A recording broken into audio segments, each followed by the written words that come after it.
Trust, প্রতিভা news, প্রতিভা TV এবং দিগন্ত পত্রিকায় আপনাকে স্বাগত জানাই। নমস্কার।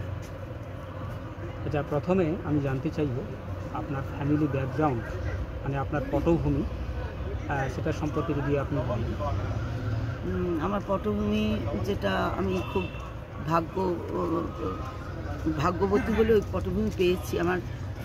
আমার যে বাপের বাড়ির পরিচয়, এবং সেই পরিচয়টা আজকে দিতে গেলে বোধহয় আমার মুখ ব্যথা হয়ে যাবে, এরকম ব্যাপার।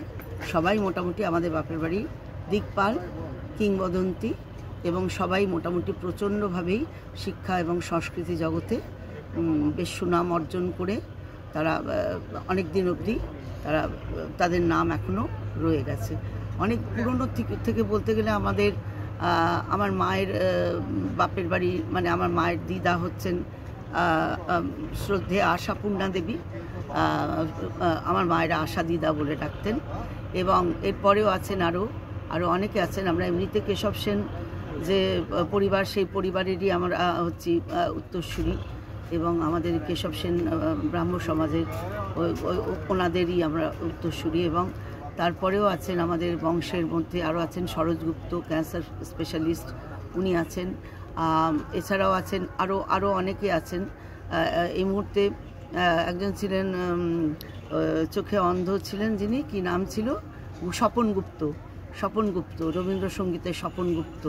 এছাড়াও সুমিত্রা সেন, ইন্দ্রাণী সেন, এছাড়াও আমাদের কল্যাণ সেন বরাট, কবির সেন বরাট, কোহিনুর সেন বরাট। এছাড়াও আমার মা ক্লাসিক্যালের দিকে দিকপাল ছিলেন, radio, all India radio B high artist ছিলেন। তারপর বিয়ের পরে আর করতে পারেননি। তিনি শ্রদ্ধেয় প্রকাশকালী ঘোষালের ছাত্রী ছিলেন, এবং প্রতিমা বন্দ্যোপাধ্যায় তিনি একসঙ্গে সমসাময়িক ছিলেন এবং খুব বন্ধু ছিলেন তারা। এবং আমার মায়েরও খুব দীর্ঘদিনের প্রশিক্ষণ সাংগীতিকভাবে, যদিও বাইরে জায়গাটা রেস্ট্রিক্টেড হয়ে গেছিলো বিয়ের পরে এবং সংসারের পরে, আমাদের জন্য, আমাদের পরিবারের জন্য। এবং আমাদের একটু অভিজাত পরিবার বলে মহিলাদের বাইরে গান গাওয়া ইত্যাদি। এবং প্রসঙ্গত বলি, শিক্ষাতেও আমার মা অনেকটা এগিয়েছিলেন। তখনকার দিনে আমার মা গ্র্যাজুয়েট মহিলা ছিলেন, বিদ্যাসাগর কলেজে পড়েছিলেন। এই শিক্ষা, আমার বাবা ছিলেন নামী একজন চিকিৎসক, এবং তিনি এই সঙ্গীতের ধারাকেও, প্রত্যেকটা ধারাকেও তিনি, যন্ত্র সঙ্গীত এবং কণ্ঠসঙ্গীত সব ধারাকেও তিনি খুব, মানে এটাকে এনজয় করতেন, এটাকে খুব নারিশ করতেন। এই জন্য আমাদের এই জিনিসটা, শিক্ষা সংস্কৃতিটা আমাদের রক্তে মিশে আছে। আচ্ছা, আপনি আপনার ওই শিক্ষা দীক্ষা নিয়ে একটু বলুন, আপনার সঙ্গীত সাধনা বা এমনি আপনার আলাদাভাবে যে ডিগ্রিগুলো আছে। হ্যাঁ, আসল কথা কি, আমার তো শরীরটা ছোটোবেলা থেকেই খুব ভালো না, কিন্তু আমি লেখাপড়া, গান বাজনা, খেলাধুলা, সব ব্যাপারেই ছোটোবেলা থেকে খুব ব্রাইট ছিলাম। কবিতা আবৃত্তি করা, কর্ণকুন্তী সংবাদ রবীন্দ্রনাথ ঠাকুরের বলে অনেকবার পুরস্কৃত হয়েছি। এছাড়াও ছোটোবেলায় যেমন লিচু চোর ইত্যাদি কবিতাগুলো খুব বলতাম। স্কুল থেকে কম্পিটিশানে পাঠাতো, মোটামুটি ফার্স্ট সেকেন্ড প্রাইজ নিয়েছি। খেলাধুলো, দৌড় প্রতিযোগিতা ইত্যাদি প্রতিযোগিতা, হার্ডেলস খুব ভালো পারতাম, কাবাডি, খোখো ইত্যাদি। তারপরে যেমন হচ্ছে তবলা বাজানো, এটা একটা স্পেশাল আমার একটা কোয়ালিটি। আমার যদি কোনো বান্ধবী শোনে স্কুলের বা আমার কলেজের, তারা বুঝবে সে কলেজের, আমি বেথুন কলেজে পড়তাম, তো ওইখানে সেই একটা ক্যান্টিন ছিল, বড় একটা টেবিল ছিল, সেই টেবিলটাকে টেনে নিয়ে আমার গান শোনা হতো। সবাই গোল করে বসে থাকতো ঘিরে, আর তখন হিন্দি গানও গাইতাম আমি। তারপর বড় হতে বুঝেছি, কিন্তু রবীন্দ্রনাথের গান ফানের দিকে চলে গেছে। কিন্তু তখন ওই টেবিল বাজিয়ে, মানে অবিরাম গতিতে গিয়ে যেতাম। ফ্রি পিরিয়ডসে ওরা সব, আমরা কোথাও ওই ক্যান্টিনে জড়ো হয়ে সব আমার গান শুনতো। আর ওই যে ছিল না তখনকার ওই পিয়াতু আপতো আজ, ওইসব গানগুলো তখন খুব উঠেছে, ওইসব গানগুলোও গাইতাম ওই অবিরাম টেবিল বাজিয়ে। পরে ওটা তবলাতে ট্রান্সফার হয়েছে, তবলা বাজাতে পারি। এছাড়াও সিনথেসাইজার, আমি নিজেরই চেষ্টাতেই এগুলো সব আমি রপ্ত করেছি। আর এছাড়াও গানেতে, যেমন রবীন্দ্রনাথের গানে আমি এটাতে ডক্টরেট করেছি, এবং আমার রবীন্দ্রনাথের গানে মায়াদি ছিলেন, মায়া সেন, সুমিত্রা সেন, এনাদের আন্ডারে আমি দীর্ঘদিন তালিম নিয়েছি। এছাড়াও আমার রবীন্দ্রভারতী থেকে আমার ব্যাকগ্রাউন্ড। এছাড়াও আমি বিমান মুখোপাধ্যায় যেমন নজরুলগীতিতে ক্লাসিক্যালে হচ্ছেন প্রসূন বন্দ্যোপাধ্যায়, মীরা বন্দ্যোপাধ্যায়, সবাই দিকপাল, সবাই স্টলওয়ার্ড। এছাড়াও পুরাতনী গানে চণ্ডীদাস মাল, তারপরে আধুনিক গানে যেমন জটিলেশ্বর মুখোপাধ্যায়, সবারটাই কানে হাত দিয়েই বলতে হবে, ওনারা স্বর্গ সমান আমার কাছে, ওনারা দেবতুল্য। তবে আমি বিশেষভাবে যে গান ভালোবাসি, আমার হৃদয়তন্ত্রীতে সকাল থেকে রাত অবধি যে গান বেজে যায় সেটা হচ্ছে আমার মনের প্রাণের গান, রবীন্দ্রনাথের গান, রবীন্দ্রসঙ্গীত। আমি বড্ড রবীন্দ্রসঙ্গীত ভালোবাসি এবং এই রবীন্দ্রসঙ্গীতের জন্যই আমার যেন মনে হয় আমার জীবনটা এখনও সুস্থ আছে। আমার যখনই মনে খুব কষ্ট হয়, মনে খুব আনন্দ হয়, তখন ওই একটাই আশ্রয় আমার, কবিগুরু রবীন্দ্রনাথ ঠাকুর। আর সবচেয়ে বড় করে রবীন্দ্রনাথের বাড়ির সামনে বসেই আমি আজকে ইন্টারভিউ দিচ্ছি। এই খড়দহের এই রবীন্দ্রনাথের বাড়ি, এখানে আমি চেয়ারপারসন, দীর্ঘদিন ধরে মিউনিসিপ্যালিটি থেকে আমাকে সুযোগটা দিয়েছে এবং এখানে একটা এরা জোড়াসাঁকোর ঠাকুর বাড়ি অনুরূপ একটা বাড়ি তৈরি করবে এখানে, রবীন্দ্রনাথের ঠাকুর বাড়ি নাম, এখানে জায়গাটারও নাম ঠাকুর বাড়ি ছিল। তো সেই পরিবেশে আমি বসে যে ইন্টারভিউ দিতে পারছি, আমি খুব কৃতজ্ঞ এবং আপনাদের কাছেও আমি খুব কৃতজ্ঞ যে সুযোগটা আমি পেয়েছি। আচ্ছা, আপনি জাতীয় আন্তর্জাতিক স্তরে বহু পুরস্কারে পুরস্কৃত হয়েছেন, আঞ্চলিক স্তরে, জাতীয় স্তরে, আন্তর্জাতিক স্তরে। সেই পুরস্কার বা আপনার স্বীকৃতি বা সম্মাননা নিয়ে যদি একটু বলেন।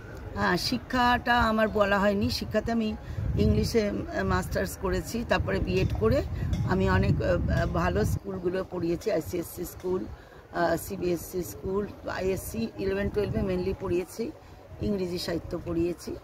আর এছাড়াও আমার হচ্ছে যে অ্যাওয়ার্ডসগুলো, আমার এতগুলো অ্যাওয়ার্ড আমার ঈশ্বরের কৃপায়, গুরুজনদের আশীর্বাদে এবং আপনাদের শুভেচ্ছায় আমার ঘরে রাখার জায়গা নেই। এতগুলো আমার এখনও, আমি এই পরশুদিন ঘরে এসে তারা দিয়ে যায়, আমি যেতে পারি না শরীর খারাপ বলে। প্রসঙ্গত বলি, আমি একটি মারণ রোগ আক্রান্ত, আমি ক্যান্সার রোগের শিকার, কিন্তু অপারেশন হওয়ার পরে আমি এই গান বাজনা ইত্যাদির মাধ্যমে আমি ভালো আছি এবং মানুষের শুভেচ্ছা নিয়ে, মানুষের আশীর্বাদ নিয়ে আমি ভালো আছি এবং আমি এখনও অবধি প্রায় প্রতিদিনই আমার কিছু না কিছু পুরস্কৃত হই।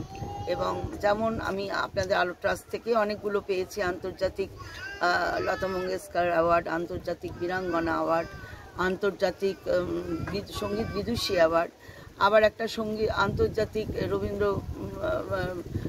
রবীন্দ্র পুরস্কার, এটাও পেতে চলেছি বোলপুরে, যেটা হবে আসন্ন।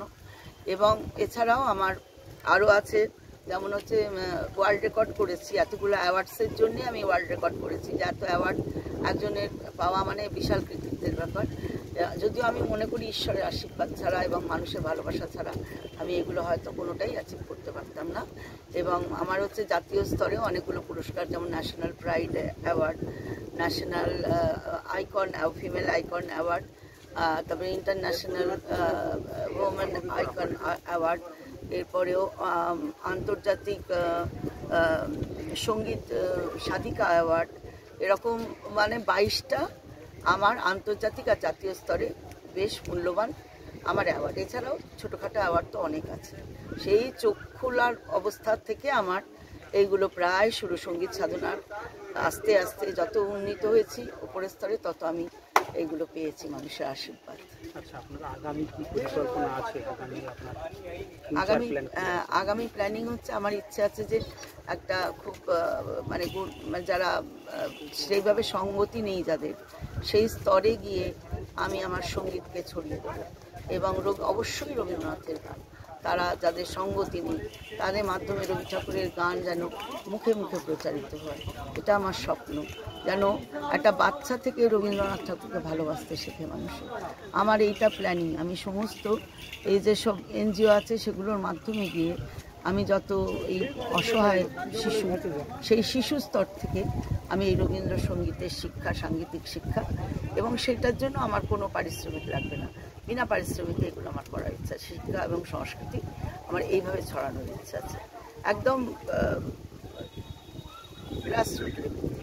এবং তারা যদি মানে সঙ্গতি সম্পন্ন না হয়, হ্যাঁ, দরিদ্র এই স্তরে, এটা ইচ্ছে আছে।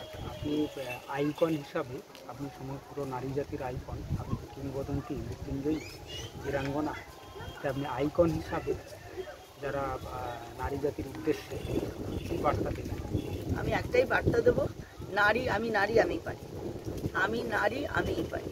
আমরা এক হাতে সংসার সামাল দিই, এক হাতে বাচ্চা মানুষ করি। আমার ছেলেও খুব সাকসেসফুলি মানুষ হয়েছে, ওখানে ইঞ্জিনিয়ার, হ্যাঁ, সফটওয়্যার ইঞ্জিনিয়ার, সেটাও করেছি, ঘর সংসারও করেছি, সব বজায় করে তারপরে আমি গান বাজনা করেছি, পড়িয়েছি বাইরের স্কুলে, আবার নিজেরও শিক্ষাগত সাংগীতিক যোগ্যতাও এগিয়ে নিয়ে গেছি। সব কিছুই একসাথে করেছি এবং তার মধ্যে অসুস্থতাও ছিল একটা প্রধান ব্যারিয়ার। এবং বিয়ের পরে যেটা হয়, বাচ্চা হয়ে যাওয়ার পরে যেটা হয়, মানুষদের অনেক দিন আটকে থাকতে হয় বাড়িতে, যতক্ষণ না একটু বড় হচ্ছে বাচ্চা। সেই সব বাধা অতিক্রম করেও আমি করে গেছি এবং আজ অবধি করে যাচ্ছি। সুতরাং আমি নারী আমিই পারি। নারীরা যদি ইচ্ছে করে এক হাতে খুন্তি হাতাও ধরতে পারে, আবার এক হাতে বই আবার গানের বীণাও ধরতে পারে। এইটা আমার একটা তাদের প্রতি বার্তা, যে সংসার সামলে রেখে সব কিছু সুন্দর করে যেন এগিয়ে যায় তারা। অনেক ধন্যবাদ আপনাকে এতক্ষণ সময় দেওয়ার জন্য। আপনার সার্বিক সাফল্য কামনা করি। আপনাদেরও আলো ট্রাস্টের খুব ভালো কাজ করছেন আপনারা। আপনাদের কাজগুলো এইভাবে সর্বস্তরে ছড়িয়ে যাক। আপনারা একদম হতদরিদ্র লেভেলে গিয়ে আপনারা যেভাবে নিঃস্বার্থভাবে জনমুখী কাজ করছেন, সত্যি প্রশংসাযোগ্য। আমি অভিভূত এবং আমি সত্যি কথায় আশ্বস্ত। আপনারা এইভাবে কাজ এগিয়ে যান, কাজ নিয়ে। চেয়ারম্যান কমলকৃষ্ণ কুইলা এবং ভাইস চেয়ারম্যান প্রিয়াঙ্কা প্রামাণিক এবং ছোট মেয়েটাও তৈরি হচ্ছে ওইভাবে।